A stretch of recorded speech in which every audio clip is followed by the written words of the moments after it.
ছাত্ৰ ছাত্ৰীসকল আজি মই ক্লাছ 10 মেথছৰ অধ্যায় 1 বাস্তৱ সংখ্যা অনুশীলনী 1.1ৰ কুৱেশ্যন নম্বৰ 1 আলোচনা কৰিম। ইয়াতে কুৱেশ্যন নম্বৰ 1ত কৈছে যে ইউক্লিডৰ কলম বিধি ব্যৱহাৰ কৰি গসাগু উলিয়াবা।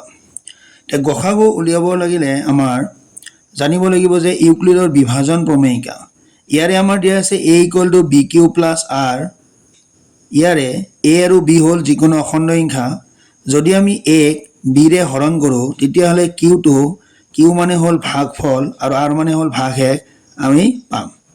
আৰু ইয়াৰে যিটো r ৰ মানটো যিটো হ'ব r ৰ মান 0তকৈ ডাঙৰ বা সমান আৰু b তকৈ সৰু হ'ব। এতিয়া ইয়াতে আমাক ইউক্লিডৰ কলম বিধি ব্যৱহাৰ কৰি গসাগু উলিয়াবা। 1 নম্বৰ ইয়াৰে যিহেতু 2 to 5 greater than 2 to 5 to 135তকৈ ডাঙৰ হ'ব।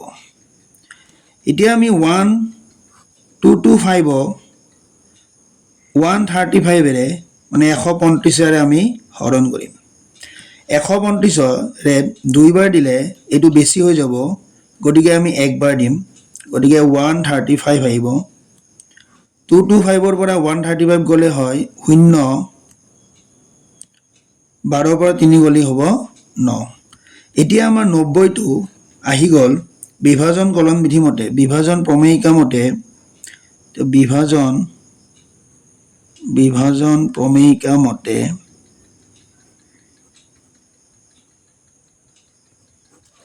মতে ইয়াতে আমাৰ a মানে হ'ল 2 to 5 আৰু b মানে হ'ল 135 পূৰণ 1 হ'ল আমাৰ ভাগফল যোগ ভাগ 1।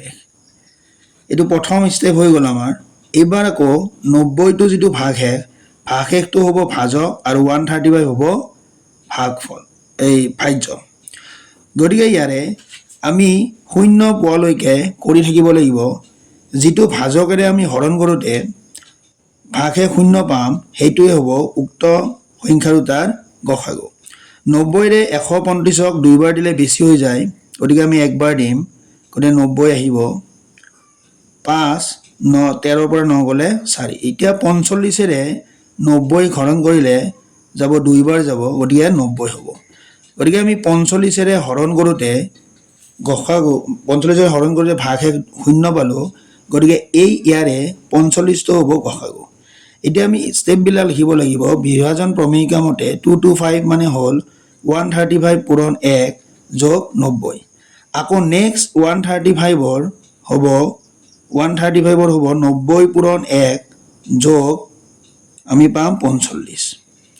আকৌ 90টোক আমি 45ৰে হৰণ কৰিছোঁ, গতিকে 90টো হ'ব ভাজ্য আৰু 45 হ'ব ভাজক আৰু 2 আহিব ভাগফল যোগ ভাগ 1 আহিব 0। গতিকে আমি এই ষ্টেপটোত 45ৰে 90 হৰণ কৰোঁতে আমি 0 পালোঁ, গতিকে গসাগু আহিব, গতিকে গসাগু হ'ব 45। এবাৰ 2 নম্বৰ কুৱেশ্যনটো আমি কৰিম। 2 নম্বৰটোতো একেধৰণেৰে কৰিব লাগিব। 2 নম্বৰত আমাক দিয়াই আছে 38,222, গতিকে 38,220টো হ'ব 196তকৈ মানে 196তকৈ ডাঙৰ। এতিয়া আমি ইয়াৰে 38,220ক 196ৰে আমি হৰণ কৰিম। গতিকে 196ৰে আমাৰ 38,220ক কেইবাৰ যাব আমি চাই ল'ম। এইটোক আমি দুইবাৰ দিলে হ'ব 6 দুগুণ 12, 2 হাতে গ'ল 1, 18, 1 19, 9 বেছি হৈ যায়, গতিকে আমি একবাৰ দিম, 196 আহিব। 12ৰ পৰা 6 গ'লে 6 হ'ব, ইয়াতে থাকিব 8, 7 থাকিব, 17ৰ পৰা 9 গ'লে হ'ব 8 আৰু আমাৰ আহিব এইটো 1, গতিকে 2টো নামিব।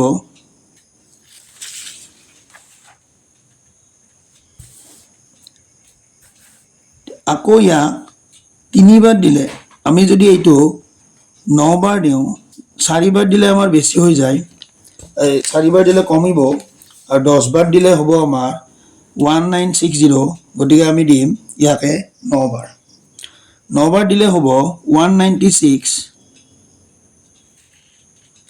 পূৰণ 9 হ'ব 9 6 গুণ 56 4 হাতে গ'ল 5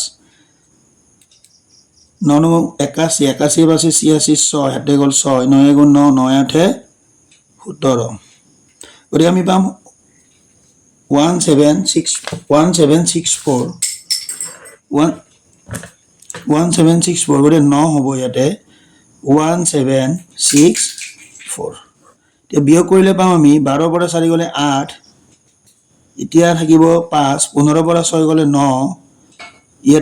ইয়াতে নাথাকিব 980 এতিয়া আমি এইটো 5ৰে যদি পূৰণ কৰোঁ 5ৰে চাই ল'ম 5ৰে 5 6 গুণ 30 0 হাতে গ'ল 3 39 দিনা 48 8 হাতে গ'ল 4 5 গুণ 5 5 9 গতিকে আমি পাম 980 গতিকে এইটোক আমি 5 বাৰ দিলোঁ 195 দিওঁতে 196ৰে এইটোক যাব আমাৰ 195 বাৰ 195 দিলে আমাৰ 38220 আহিব গতিকে আমি ইয়াতে এটা ষ্টেপতে শেষ হৈ গ'ল গতিকে বিভাজন প্ৰমেয়িকা মতে হ'ব বিভাজন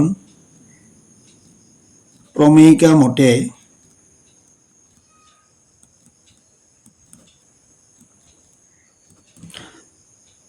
38220 হ'ব আমাৰ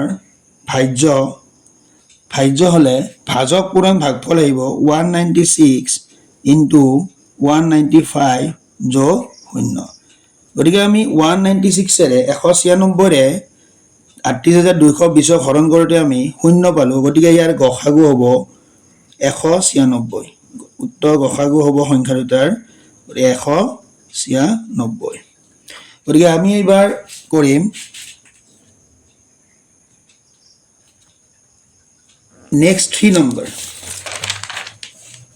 867 টো 255তকৈ ডাঙৰ গতিকে আমি ইয়াৰে a হ'ব এইটো 867 আৰু b হ'ব 255 গতিকে আমি 255ৰে 867 হৰণ কৰিম 255ৰে আমি 867 হৰণ কৰিলে হ'ব এইটো আমি 3 বাৰ দি চাই ল'ম প্ৰথমতে 4 বাৰ দিলে বেছি হ'ব 255 3ৰে পূৰণ কৰিলে হ'ব 5 3 15 5 হাতে গ'ল 1 15 16 6 হাতে গ'ল 1 6 7 হ'ব আৰু যদি আমি 255 4ৰে পূৰণ কৰোঁ তেতিয়াহ'লে হ'ব 0 20 22 2 হাতে গ'ল 2 4 2 8 8 2 10 গতিকে বেছি হৈ যায় সেইকাৰণে আমি 3 বাৰ দিম 3 বাৰ দিলে হ'ব 765 7ৰ পৰা 5 গ'লে হ'ল 2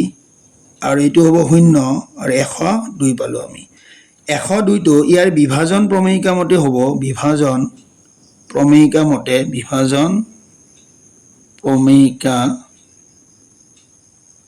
মতে ইয়াৰে 867 হ'ব ভাজ্য আমি জানো যে a = bq + r এইটো সূত্ৰ আমি ব্যৱহাৰ কৰিম ইয়াৰে a ৰ ঠাইত হ'ব 867 আৰু b টো হ'ব ভাজক গতিকে 255 পূৰণ 3 যোগ 102 পালোঁ আমি এতিয়া 102 টো হ'ব ভাজক আৰু 255 হ'ব ভাজ্য গতিকে 102ৰে যদি 255 2 বাৰ দিওঁ আমি আহিব 204 আহিব 204 হ'ব এতিয়া 1 হ'ব আৰু 5 হ'ব গতিকে এইবাৰ আমি পাম 255 সমান 102 টো হ'ব ভাজক আৰু ইয়াৰে 2 টো হ'ব ভাগফল সমান যোগ 51 গতিকে ইয়াৰে আমি a হ'ব 255 b হ'ব 102 আৰু q হ'ব 2 আৰু ইয়াৰে r হ'ব 51 এতিয়া 51ৰে আকৌ 102 হৰণ কৰিলে আমি পাম 2 বাৰ পাম 2 বাৰ যাব গতিকে 102 হ'ব এতিয়া ভাগফল পালোঁ আমি ভাগশেষ পালোঁ 0 গতিকে যিটো ভাজকেৰে আমি ভাজ্য হৰণ কৰিলে মানে ভাগশেষ 0 পাম সেইটোৱে হ'ব উক্ত সংখ্যা দুটাৰ গসাগু গতিকে ইয়াৰে 102 সমান আমি লিখিম 51 হ'ল ভাজক পূৰণ 2 হ'ব ভাগফল আৰু ভাগশেষ হ'ব 0 গতিকে ইয়াৰে গসাগু পাম আমি গসাগু আহিব 51 গতিকে আজিৰ ক্লাছ ইমানতে সমাপ্ত হ'ল